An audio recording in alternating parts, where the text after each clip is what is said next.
नमस्कार दोस्तों। आज के इस व्याख्या खंड में हम मैथिली शरण गुप्त जी द्वारा लिखित साकेत महाकाव्य के नवम सर्ग के तृतीय पद एवं चतुर्थ पद की सप्रसंग व्याख्या करेंगे। इसके पहले दो पद की जो व्याख्या है वो मैं पिछले वीडियो में कर चुकी हूँ। साकेत महाकाव्य में चूँकि उर्मिला पर समर्पित है ये, और उर्मिला के विरह को इसमें मैथिली शरण गुप्त जी ने केंद्र बिंदु बनाया है और उसी के आधार पर उन्होंने इस नवम सर्ग की रचना की है। तो इसके पहले यदि हम मुख्य जो बातें हैं उनके इस काव्य से संबंधित उसके बारे में जानेंगे, फिर तृतीय पद की व्याख्या पर आएंगे। जैसा कि सर्वविदित है कि गुप्त जी उर्मिला के बारे में जो विरह वर्णन साकेत के माध्यम से करते हैं, तो उन्होंने इसे साकेत की सबसे महत्वपूर्ण घटना के अंतर्गत रखा है। उसकी परिस्थितियां बहुत ही करुणाजनक हैं। साकेत में उर्मिला को एक निराश्रित प्राणी की भांति दर्शाया गया है और सीता राम के छाया की भांति लगी रहती हैं। मांडवी और श्रुति कीर्ति भी अपने अपने पतियों के साथ रहती हैं। केवल उर्मिला ही हैं जो विवश हैं, उनके पास कोई साधन नहीं है वह अपनी पीड़ा को शांत कर सके। वियोग के समय उर्मिला के नेत्रों से जो अश्रु प्रवाहित होते हैं उसमें उनके नेत्र ही नहीं भीगे, वरन साकेत को पढ़ने वाले जो पाठक हैं उनके नेत्र भी अश्रुपूरित हो गए हैं। जिस प्रकार से गुप्त जी ने इस सर्ग का रचना की है, इसमें उर्मिला के वियोग को दर्शाया है, उसे पढ़ने के पश्चात जो पाठकगण हैं वो भी अश्रुपूरित हो जाते हैं। विरह के जब अधिकता बढ़ जाती है तो साकेत को हम विरह काव्य की संज्ञा दें तो इसमें कोई अतिशयोक्ति नहीं होगी। उर्मिला के जो विरह वर्णन है उसके बारे में साकेत के द्वारा द्विवेदी जी की प्रेरणा से लिखा गया है। ये श्रेष्ठ महाकाव्य ऐसा माना जाता है। इसमें उर्मिला के जीवन का जो आकर्षण चित्रण है उसे किया गया है।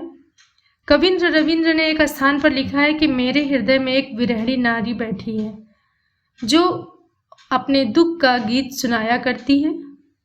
कविंद्र रविंद्र का यह कथन अक्षरतः सत्य भी है, क्योंकि विरहणी केवल किसी पुरुष मात्र या किसी कवि मात्र के हृदय में नहीं विराजमान है, बल्कि वह उसके द्वारा जब पठित पाठकगण हैं उनके हृदय में भी जा विराजती है। जब उनके बारे में एक एक क्षण वो किस प्रकार से लक्ष्मण के वियोग में अश्रु बहाती हैं और एक एक क्षण उस घटना का वर्णन किया है गुप्त जी ने, तो वो सारे क्षण इस काव्य को बहुत ही मार्मिक बनाते हैं। भवभूति के हृदय में सीता का रूप धारण किया, कालिदास के हृदय में शकुंतला का, सूर्य के हृदय में राधा का और जायसी के हृदय में नागमती का। वो किसी भी रूप में नारी हो सकती है, नायिका हो सकती है। वो नाम भले ही अलग अलग हों, लेकिन उनका जो वियोग है वह कहीं ना कहीं सारे विरह को समता प्रदर्शित करता है। इसी भांति गुप्त जी ने जो अपने हृदय में बैठी विरहणी नारी है उर्मिला है उनको भी स्पष्ट किया है। और ऐसा सुमित्रा नंदन पंत जी ने भी अपने काव्य में स्पष्ट किया है कि वियोगी होगा पहला कवि, आह से निकला होगा गान, उमड़कर आँखों से चुपचाप वही होगी कविता अनजान। तो विरह के जो क्षण होते हैं वो कवि के हृदय में शब्दों के माध्यम से जब अभिव्यक्त होते हैं तो श्रोतागण के हृदय में जा विराजते हैं। यही कारण है कि आदिकाल से कवियों ने वेदना और विरह का आंचल पकड़ा और अपने भावों को विभिन्न स्वरूपों के माध्यम से प्रस्तुत किया। तो इसके नवम सर्ग का जो तृतीय पद है उसकी व्याख्या के बारे में आज हम यहाँ जानेंगे। तृतीय पद है, उसे पहले हम पढ़ेंगे, उसके पश्चात उसकी व्याख्या करेंगे। तो हम पहले पद को देखते हैं कि उन्होंने तृतीय पद के माध्यम से क्या बताने का प्रयास किया है गुप्त जी ने। करुणे क्यों रोती है? उत्तर में और अधिक तू रोई, मेरी विभूति है जो उसको भवभूति क्यों कहे कोई। यहाँ पर गुप्त जी ने नवम सर्ग जो साकेत का है उसके माध्यम से इस पद की व्याख्या की है। संदर्भ प्रसंग में हम लिख सकते हैं कि ये गुप्त जी द्वारा लिखा हुआ महाकाव्य साकेत उर्मिला के विरह से पूरा नवम सर्ग जो है ओतप्रोत है, उनके वियोग को दर्शाया गया है। व्याख्या का पक्ष देखेंगे हम यहाँ पर। वो कहते हैं कि अरि करुणे अर्थात हे करुणा, तू इस उर्मिला चरित्र पर क्यों रोती है? क्योंकि इसके उत्तर में तू और अधिक कुछ नहीं कर पाने के कारण सिर्फ रोने लगी।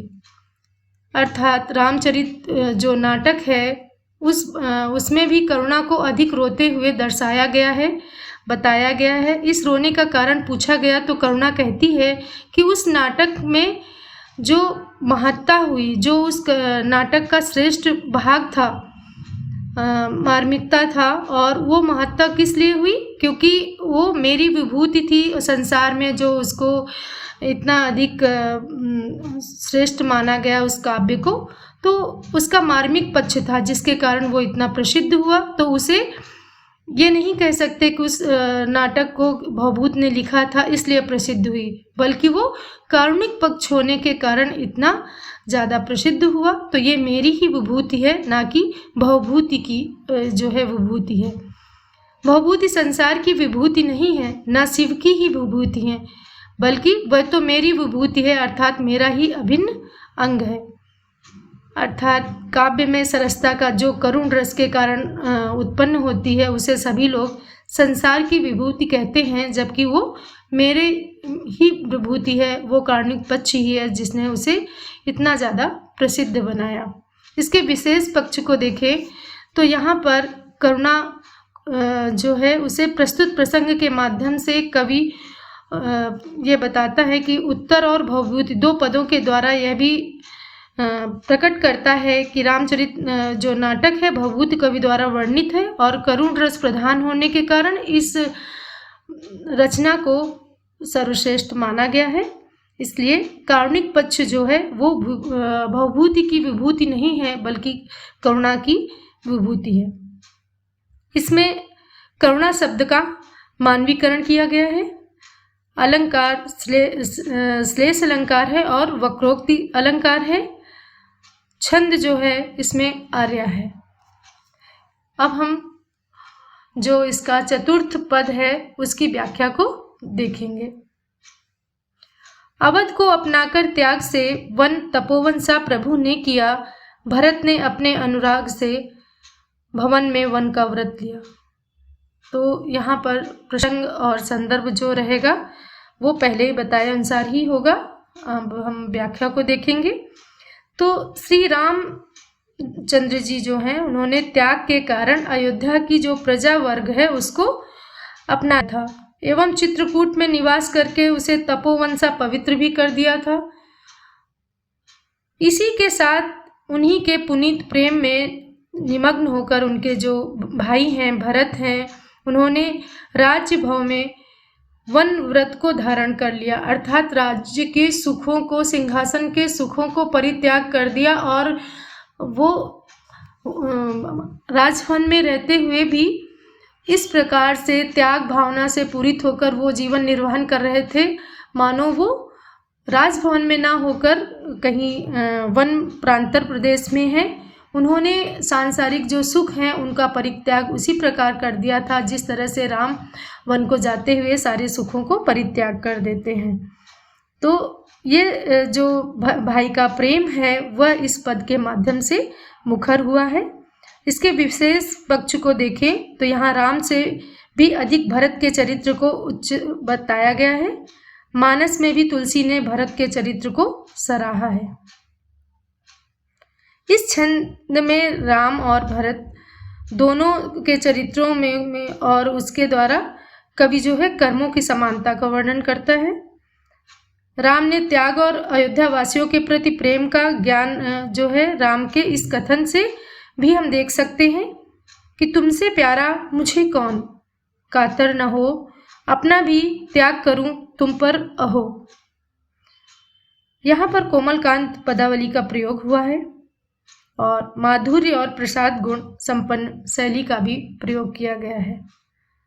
तो इस प्रकार से आपने साकेत महाकाव्य के तृतीय और चतुर्थ जो पद है उसकी व्याख्या को यहाँ पर पढ़ा। हमारे द्वारा की गई व्याख्या यदि आपको पसंद आती हैं तो कृपया चैनल को लाइक करें, शेयर करें, सब्सक्राइब करें। धन्यवाद।